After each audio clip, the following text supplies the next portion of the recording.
Welcome, fellow book addicts, to a gathering of literary minds where stories come alive and dreams take flight.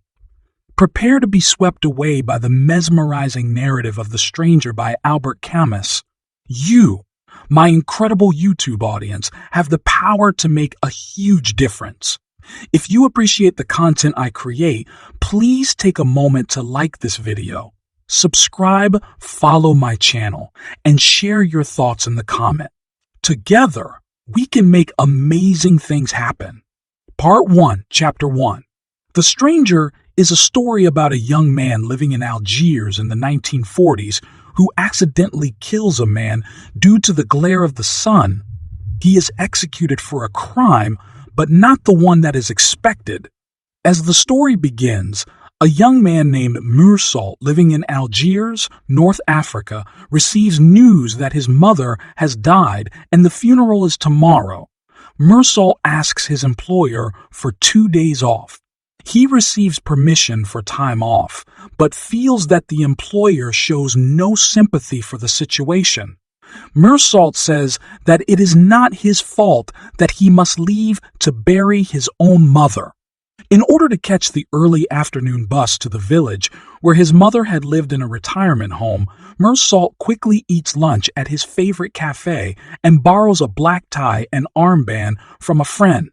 The afternoon heat and the glare of the sun lull Meursault into a state of drowsiness, and he sleeps during the entire trip. The caretaker of the nursing home meets Meursault and shows him to the morgue where the body is lying. Meursault declines the caretaker's offer to remove the coffin lid so that the young man may view the body.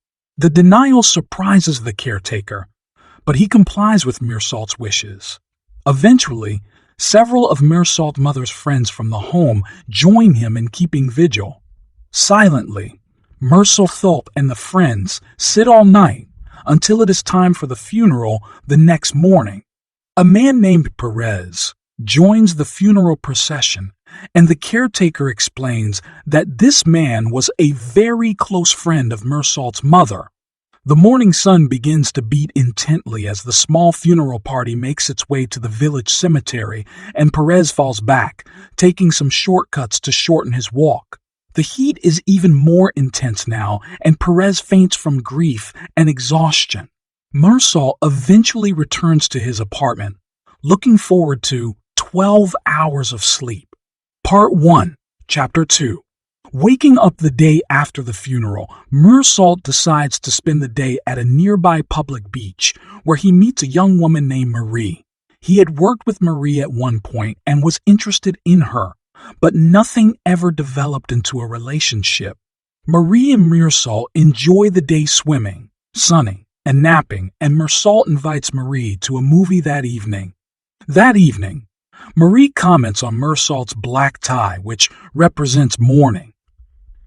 She is surprised to find out that Meursault's mother's funeral was just yesterday. The young man seems unmoved by any sort of grief. After the film, Marie accompanies Meursault back to his apartment, where Marie spends the night. The next morning, Meursault awakes to find that Marie has already gone, so he remains in bed and tries to recapture her essence. He smokes cigarettes until noon. Since it is Sunday, Meursault is aimless and finds himself sitting on a chair by his window all afternoon, just watching the people take strolls and meet friends at a cafe. Eventually, the sun sets, and Meursault muses that he has lived through another Sunday, and although his mother has just died, nothing else has really changed. Part 1, Chapter 3. Meursault's return to work the next day brings a few questions of concern from his employer.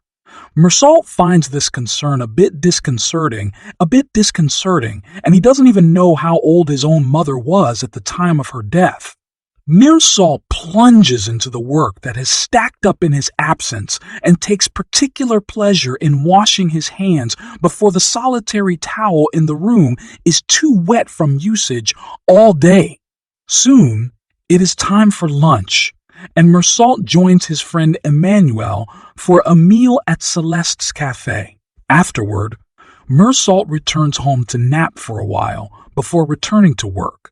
Later that night, as Meursault approaches his apartment, he sees the figure of the old man Salamano, who has his old, mangy dog with him.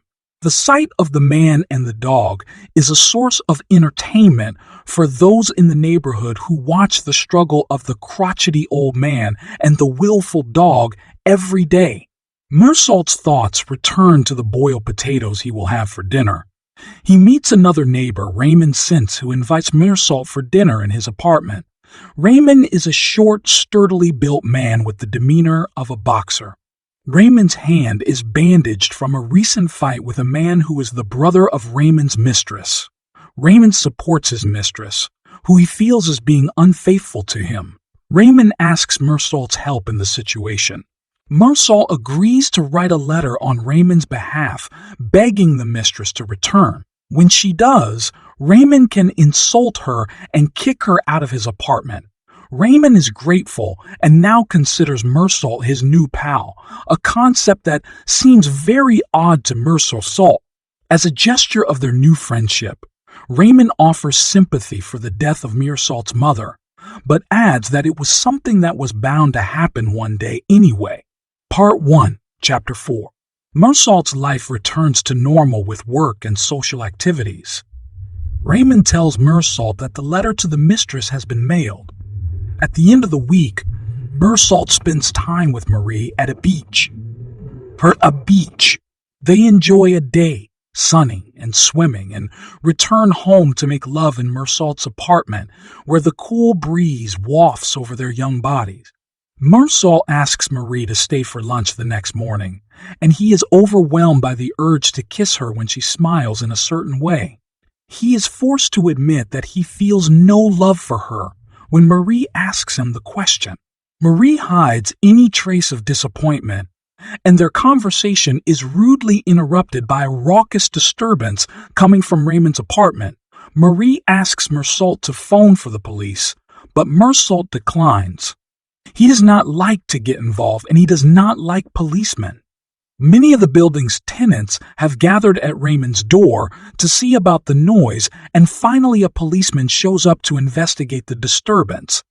When Raymond opens the door, it is obvious that he and the mistress have been physically fighting. The woman continues to call Raymond a pimp. Raymond's verbal abuse earns him a slap from the policeman, who tells Raymond to make himself available for questioning at the police station later on. After the situation dissipates, Meursault cooks lunch for Marie. She is no longer hungry and leaves. Later on, Meursault agrees to accompany Raymond to the police station to serve as a witness, although he is not sure why or what he is expected to say. Raymond is curious about Meursault's opinion of him and whether or not Meursault expected Raymond to strike the officer in return for the slap he received. Meursault has no expectations whatsoever. Raymond and Meursault spend the evening together, and Meursault rejects Raymond's idea to go to a brothel, saying that he does not go in for that sort of thing. As the two men approach their apartment building, the old man, Salamano, is frantically searching for his dog, which has escaped from his leash. In an attempt to console Salamano, Raymond suggests that most dogs return home to their owners after running away. The option of checking for the dog at the pound sounds reasonable until Salamano realizes that there would be a fee to retrieve the dog. Later that night, Salamano knocks on Meursault's door for some solace about the loss of his old dog. Again, Meursault advises the old man to look at the dog pound before getting too upset. Salamano returns to his apartment, and Meursault can hear the man's cries through the wall. Part 1, Chapter 5. Raymond has invited Meursault and Marie to a friend's beach house. Raymond is a little tense because some Arabs have been following him, and one of them is his former mistress's brother, with whom he fought not too long ago. Meursault's employer calls Meursault into the office to offer him a job in a new branch of the company which will be opening in Paris. The employer thinks this is a great opportunity for Meursault because it is a lively city for a young man.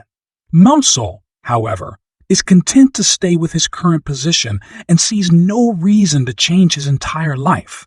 The employer chastises Meursault for lacking ambition, and Meursault thinks to himself that he had ambition once, but it all seems so futile now. This is a day for life, altering decisions for Meursault, as Marie asks him to marry her. Meursault agrees to the marriage but feels no particular emotion about it or for Marie. In spite of his peculiar attitudes, Marie vows her love for Meursault anyway. Meursault mentions the job in Paris, which intrigues Marie. To Meursault, Paris is dark and the people are too pale. Marie has other plans for the evening and cannot eat dinner with Meursault. He finds himself at Celeste, where an odd woman seats herself at his table. Neither one engages in conversation. They each consume their respective dinners, and Meursault follows her for a while when she leaves, just because he has nothing else to do. Salamano greets Meursault later that night with the news that Salamano's little dog has never returned and is not at the pound. Meursault invites the old man into the apartment to talk, even though Meursault is not especially interested in what Salamano is saying. Salamano reminisces about the time when Meursault's mother lived with her son, and how the neighbors said disparaging things about Meursault when he put his mother in the home. Part 1, Chapter 6. Meursault rises early on Sunday to go to the beach with Marie and Raymond, even though his head aches and he just does not feel well. As the three friends depart for the bus stop, they notice a group of Arab men leaning against the building across the way and staring at Raymond. One of the Arabs is the brother with whom Raymond had the fight a few days ago. The trio arrives at the beach without incident and quickly finds the wooden cottage of Raymond's friend Masson and his wife. As Meursault watches Marie converse with Masson's wife, it occurs to him that he is considering the stark reality of marriage. The morning passes happily with swimming, sunning, and dozing until lunch. Masson's wife has prepared the meal. It is only 11:30, and the group has done a lot already because of their early arrival at the beach. The men decide to take a walk while the women clean the kitchen. Meursault has had a bit too much wine, which in combination with the glaring sun makes him sleepy and a little dizzy. Soon, two men appear in the distance ahead of the trio. It turns out to be the Arab who has been stalking Raymond and a friend. Raymond and the man fight, and the Arab ultimately slashes Raymond on his arm and lips with a knife. Masson fights the other man, and soon the Arabs run back in the direction from which they had come. Masson knows where the doctor lives and takes Raymond there for treatment of his cuts. Meursault returns to the cottage to inform the women of what has happened, but the women's reactions annoy Meursault. He wanders out onto the beach alone. Fortunately, Raymond's wounds are just superficial. Meursault heads back out to the beach, and Raymond follows. Eventually, Raymond and Meursault come across the two Arab men lying in the sun. Raymond has a gun and asks Meursault if he should shoot the Arabs. Raymond hands the gun to Meursault, who thinks that it would not matter if the gun were fired or not, because the result would be the same. The four men stare each other down, weapons in hand, and eventually turn and walk away from each other.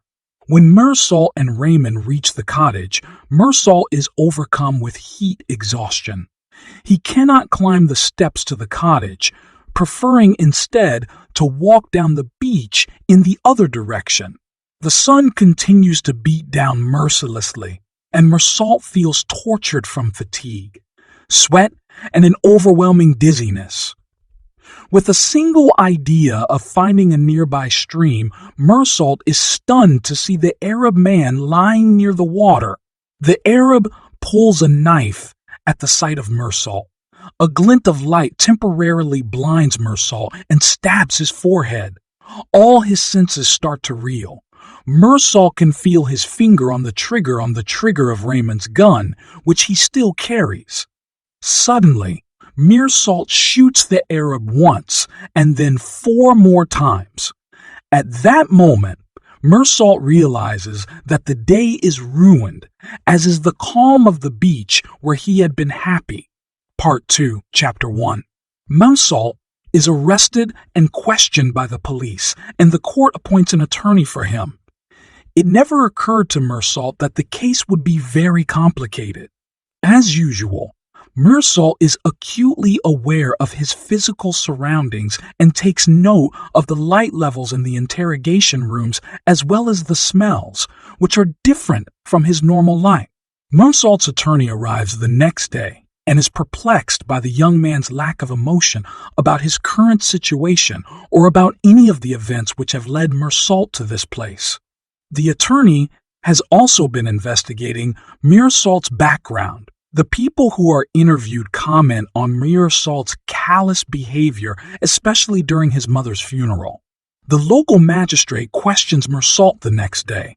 The magistrate is more interested in the accused man's personal life than the facts of the crime. Meursault answers truthfully, but cannot satisfy the magistrate about why he hesitated before firing 4 more shots into the Arab's body. All that Meursault can remember is the feel of the scorching sun on his back that day.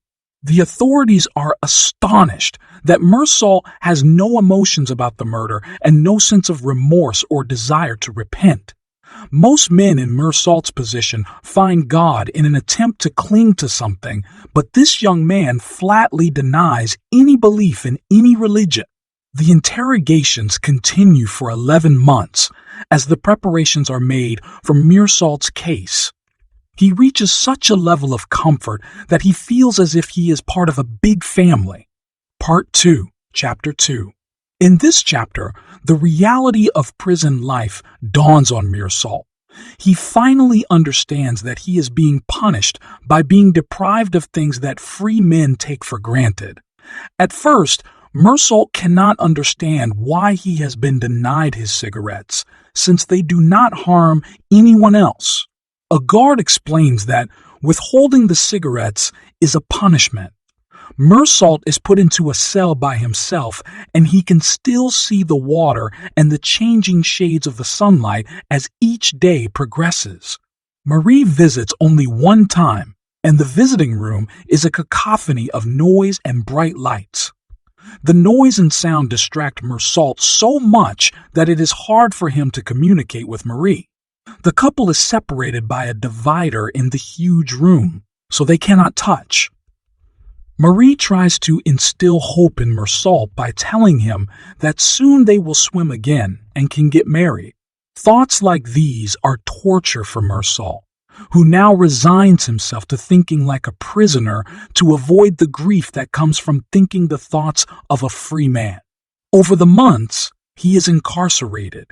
Meursault admits that he misses cigarettes and women, not especially Marie, but women in general. The guard confirms that this is a normal reaction. Part 2, Chapter 3. On the day that Meursault's trial begins, he is taken to the courthouse in handcuffs. He waits in a small holding room until it is time for him to enter the room. While Meursault waits, he is conscious of the sound of much commotion inside the main room. Meursault's attorney has told him that the trial should be relatively brief. A case of parricide will follow this one, and there has been much publicity about it. Many of the pressmen in town for the parricide trial will also cover Meursault's trial, and the courtroom is full. Upon entering the courtroom, Meursault is overcome by the noise and the intense sun shining through the patterns of the blinds. Meursault is very aware of the eyes of the jury and the pressmen on him. He begins to feel the discomfort of scrutiny for the very first time. The magistrate reads the witness list, which includes the caretaker at his mother's home, the old man, Perez, Celeste, Marie, Raymond, Mason, and Salamina. After asking Meursault to confirm his identity, the magistrate questions Meursault about why he sent his mother to the nursing home. Meursault replies that the two didn't have much to say to each other anymore. The witnesses begin their testimonies, and the caretaker recalls Meursault's unbelievably stoic behavior at the funeral. Perez testifies that he never saw Meursault cry at the funeral. Celeste, the owner of the cafe, tells the jury that Meursault is his friend and that this is just some horrible accident. Marie's testimony may be the most damaging, since her story reveals that the day after his mother's funeral, Meursault watched a comedy at a movie theater, went swimming, and began an affair with a woman he barely knew. Masson tells the jury that Meursault is a decent chap, and Salamano recalls Meursault's kindness during the disappearance of the old man's beloved dog. Raymond's testimony is last. Raymond tries to get the jury to understand that he, not Meursault, had issues with the Arab man. Raymond's character is rebuked for his indecent lifestyle. Meursault's attorney tries to contest the prosecution's claim that Meursault lacks emotion, but the people in the room are inclined to believe the prosecution. Meursault now understands the feeling of not being liked it. Part 2, Chapter 4. As the trial progresses, Meursault grows increasingly distant from the proceedings, as it becomes obvious that the facts of the case are overridden by the ancillary details of Meursault's emotional state. The only rational statement from the prosecutor is that Meursault is an intelligent man, which in turn should lead the jury to believe that Meursault was fully aware of the crime he committed and its consequences. Unfortunately, Meursault has never been able to express regret or project himself into the future and any possible implications of his actions. Meursault's fate is sealed when the magistrate asks him if he has anything to say in his own defense. Meursault can respond only that the son was the culprit in the shooting. The people in the courtroom are incredulous of such a statement, and Meursault is led out of the room while his fate is decided. When led back into the courtroom, Meursault is aware that his friends are present, but he cannot bring himself to acknowledge them. The jury finds Meursault guilty, and the sentence is death by the guillotine. Part 2, Chapter 5. As Meursault lies in his cell, he ponders his appeal, but his execution is more probably. Fantasies of escape lead him to realize that he has never studied executions well enough to know what methods of escape may be feasible. If he should escape his fate, Meursault vows to attend every execution from now on in order to become better educated with these facts. Eventually, Meursault accepts the inevitability of his execution. He considers the need for a better system where the condemned man would have some sort of chance for escape. Perhaps a drink could be developed that could kill a person, and the condemned could choose from one of 10 glasses, knowing that only one contained a non-lethal substance. The guillotine, which sits flat on the ground and not on a scaffold like in the movies, offers no escape from shame. The condemned man simply walks up to it, as if greeting another person. Part of Meursault's agony is not knowing which day he will be executed. Meursault stays awake all night waiting for the footsteps that will come at dawn one day to take him away. This makes Meursault very aware that each day could be his last, and he wonders if execution really matters. After all, each man is destined to die, so the time and place should not be of any consequence. The chaplain visits Meursault without the condemned man's permission, but eventually leaves.